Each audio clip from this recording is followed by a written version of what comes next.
എല്ലാ മുറിവുകളും ഉണക്കാനുള്ള മരുന്നാണ് സ്നേഹം. എന്നാൽ സ്നേഹം മൂലം ഉണ്ടാവുന്ന മുറിവുണക്കാൻ ലോകത്ത് ഇന്നേവരെ ഒരു മരുന്നും കണ്ടുപിടിച്ചിട്ടില്ല. നമ്മുടെ ഓരോ വാക്കുകളും ചിലപ്പോൾ ചിലരുടെ ജീവിതം തന്നെ മാറ്റിയേക്കാം. അതുകൊണ്ട് വാക്കുകൾ സൂക്ഷിച്ച് ഉപയോഗിക്കുക. തെറ്റായ സമയത്ത് ഒരു തെറ്റായ വാക്ക് എല്ലാം ഇല്ലാതെയാക്കിയേക്കാം. അത് ചിലപ്പോൾ നല്ലൊരു കുടുംബജീവിതം, സൗഹൃദം, വർഷങ്ങളുടെ കഠിനാധ്വാനം, ചിലപ്പോൾ ജീവിതം തന്നെ. അതുകൊണ്ട് വാക്കുകൾ സൂക്ഷിച്ച് ഉപയോഗിക്കുക. ആർക്കും കൊടുക്കാത്ത ഒരു സ്നേഹം നമ്മൾ ഒരാൾക്ക് നൽകുമ്പോൾ ആരും തരാത്ത ഒരു സങ്കടം തിരിച്ചു തരാനുള്ള അവസരം കൂടിയാണ് അയാൾക്ക് നൽകുന്നത് എന്ന് ഓർത്തു വയ്ക്കേണ്ടത് നല്ലതാണ്. നമുക്ക് നാം മാത്രമാണ് ഉള്ളത് എന്ന് സ്വയം തിരിച്ചറിയുക. ജീവിതത്തിൽ നേരിടുന്ന എല്ലാ പ്രയാസങ്ങളിലും കൈവിട്ടു പോകാതിരിക്കാൻ നമ്മൾ നമ്മളെ തന്നെ സ്വയം ആശ്വസിപ്പിക്കണം. കാരണം നമ്മളെ ആശ്വസിപ്പിക്കാനും സമാധാനം നൽകാനും ഈ ലോകത്ത് മറ്റാരും ഉണ്ടാവില്ല.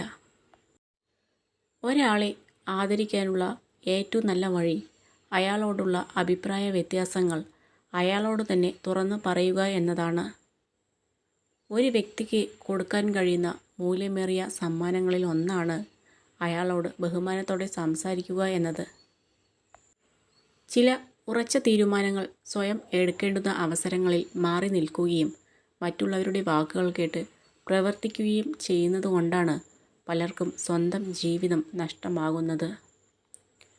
നിങ്ങളെ വേദനിപ്പിച്ചവരുടെ മുന്നിൽ ജയിച്ച് ജീവിച്ച് കാണിക്കുന്നതിലും വലിയ പ്രതികാരം വേറെയില്ല. നാണയങ്ങൾ എപ്പോഴും ശബ്ദമുണ്ടാക്കുന്നു, പക്ഷേ നോട്ടുകൾ എപ്പോഴും നിശബ്ദമാണ്. നിങ്ങളുടെ മൂല്യം വർദ്ധിക്കുമ്പോൾ സ്വയം നിശബ്ദത പാലിക്കുക.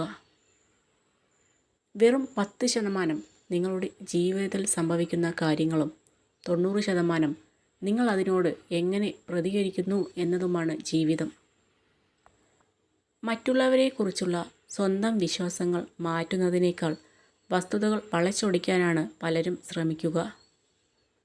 നിങ്ങളുടെ സ്വന്തം മൂല്യം നിങ്ങൾക്ക് അറിയാമെങ്കിൽ മറ്റുള്ളവർ നടത്തുന്ന അനാവശ്യ വിമർശനങ്ങൾക്ക് നിങ്ങളെ സ്പർശിക്കാൻ പോലും കഴിയില്ല. ഒരു വാതിൽ അടയുമ്പോൾ മറ്റൊന്ന് തുറക്കുക തന്നെ ചെയ്യും. അത് കണ്ടെത്താൻ മിനക്കെടണം എന്ന് മാത്രം. ആത്മവിശ്വാസമാണ് പ്രധാനം. സ്വയം പ്രചോദനം നൽകിക്കൊണ്ടിരിക്കുക. തന്നിൽ വിശ്വസിക്കുക. തന്നെ തന്നെ സ്നേഹിക്കുക. അറിവും തിരിച്ചറിവും തമ്മിലുള്ള വ്യത്യാസം. അറിവ് എല്ലായിടത്തു നിന്നും കിട്ടും. എന്നാൽ തിരിച്ചറിവ് അനുഭവത്തിൽ നിന്ന് മാത്രമായിരിക്കും കിട്ടുന്നത്. നിങ്ങളുടെ വാക്കുകൾ ശ്രദ്ധിക്കുക. ഒരിക്കൽ പറഞ്ഞാൽ കേൾക്കുന്നവർക്ക് ക്ഷമിക്കാൻ മാത്രമേ കഴിയൂ, മറക്കാൻ ഒരിക്കലും കഴിയില്ല. നമ്മളൊരു തെറ്റ് ചെയ്താൽ അത് എല്ലാവരുടെയും ഓർമ്മയിലുണ്ടാകും. എന്നാൽ നമ്മൾ അവർക്ക് നൽകിയ ഉപകാരങ്ങൾ അതൊരിക്കലും ആരുടെയും ഓർമ്മകളിൽ ഉണ്ടാവുകയുമില്ല. ഇഷ്ടമില്ലാത്ത ഒരാളോട് നിങ്ങൾ മാന്യമായി സഹകരിക്കുന്നതിൻ്റെ അർത്ഥം നിങ്ങളൊരു ബുദ്ധിശൂന്യൻ ആണ് എന്നല്ല. പകരം നിങ്ങൾക്ക് ആ വ്യക്തിയെ അച്ചടക്കത്തോടെ കൈകാര്യം ചെയ്യാനുള്ള പക്വത ഉണ്ടെന്നാണ്. നമുക്ക് ബുദ്ധിമുട്ടുകൾ അനുഭവിക്കേണ്ടി വരുന്നത് ഉള്ളിൽ മറഞ്ഞിരിക്കുന്ന ശക്തിയെ പുറത്തെടുക്കാനുള്ള മാർഗമാണെന്ന് മനസ്സിലാക്കുക. നിരന്തരമായ പരിശ്രമങ്ങളാണ് നേട്ടങ്ങൾ നേടിയെടുക്കാൻ നമ്മളെ പ്രാപ്തരാക്കുന്നത്. വിജയത്തിന് ഭാഗ്യത്തെ ആശ്രയിക്കുന്നതിലും പരാജയത്തിന് ഭാഗ്യത്തെ കുറ്റപ്പെടുത്തുന്നതിലും യാതൊരു അർത്ഥവുമില്ല. ജീവിതമെന്നാൽ ഒരു തുറന്ന പുസ്തകമാണ്. വായനക്കാരുടെ മനസ്സിലാക്കൽ പോലെ ആയിരിക്കും ആ പുസ്തകത്തിൻ്റെ സാരാംശം. സ്വന്തം മനസ്സിൻ്റെ മനോഭാവം അനുസരിച്ചായിരിക്കും നമ്മൾ കാണുന്ന കാഴ്ചകളുടെ ഭംഗി. നമ്മുടെ ലോകം സ്വയം കണ്ടെത്തുക എന്നുള്ളത് നമ്മുടെ കർമ്മമാണ്. അതിനുവേണ്ടി നമ്മളെ സമർപ്പിക്കുക എന്നത് ധർമ്മവും.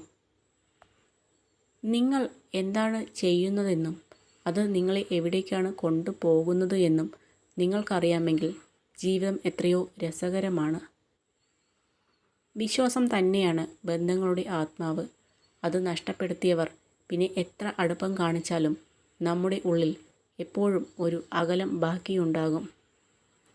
ഒരിക്കലും ഒരാളെയും പൂർണ്ണമായി മനസ്സിലാക്കിയെന്ന് വിചാരിക്കരുത്.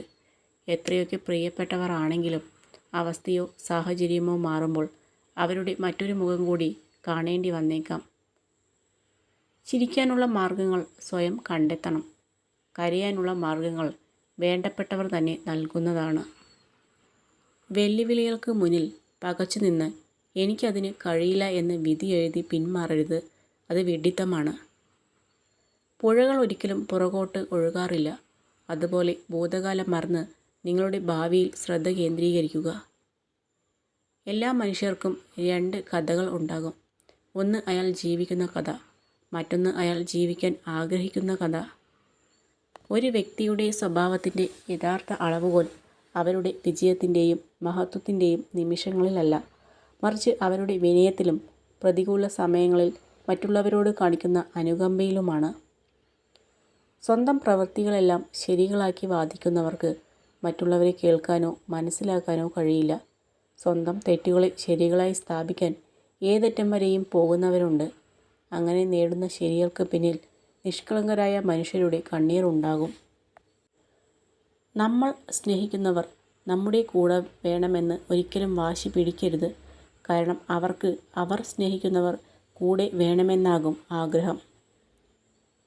ചെറിയ ചെറിയ വാശികൾ നല്ലതാണ്. ആരെയും തോൽപ്പിക്കാനല്ല, നമുക്ക് ജയിക്കാനുമല്ല, സ്വന്തം നിലപാടിൽ ജീവിക്കാൻ. ഇല്ല എന്നിടത്ത് ഇല്ല എന്നും വേണ്ട എന്നിടത്ത് വേണ്ട എന്ന് തന്നെ പറയുക. എന്ത് വിചാരിക്കുമെന്ന് കരുതി പറയാതിരുന്നാൽ ചിലർ നമ്മുടെ മൗനത്തിന് വില നിശ്ചയിക്കും. ആ വില ചിലപ്പോൾ നമ്മുടെ ജീവനും ജീവിതവുമായിരിക്കാം. അവസരം, ആവശ്യകത, കഴിവ്, സമയം ഇവ കൂടെയുള്ളപ്പോൾ പ്രവർത്തിക്കുക. ഒരു നിമിഷം പോലും വൈകരുത്. നഷ്ടമായാൽ തിരിച്ചു കിട്ടില്ല. പ്രതീക്ഷിക്കുന്നത് എല്ലാം സംഭവിക്കണമെന്നില്ല. എങ്കിലും നല്ലത് ചെയ്യുക, നന്മയിൽ ജീവിക്കുക. അപ്പോൾ ജീവിതം മനോഹരമാകും. നിരന്തര പരിശീലനമാണ് എല്ലാ വിജയത്തിൻ്റെയും അടിസ്ഥാനം. ഓരോ പ്രവൃത്തിയും നാളെ എന്നൊന്നില്ലാത്ത പോലെ ചെയ്തുകൊണ്ടിരിക്കുക. നിന്റെ സാഹചര്യം മറ്റുള്ളവർക്ക് ഒരു തമാശയായിരിക്കും. ആ സാഹചര്യം അവരിൽ എത്തുന്നത് വരെ മാത്രം. മുറിവുണക്കാത്ത ഹൃദയത്തിന് പുതിയ വേദനകൾ ഭാരമാകില്ല. മഹാനെ പോലെ ജീവിക്കേണ്ടതില്ല. മനസാക്ഷിക്ക് അനുസരിച്ച് ജീവിക്കുക.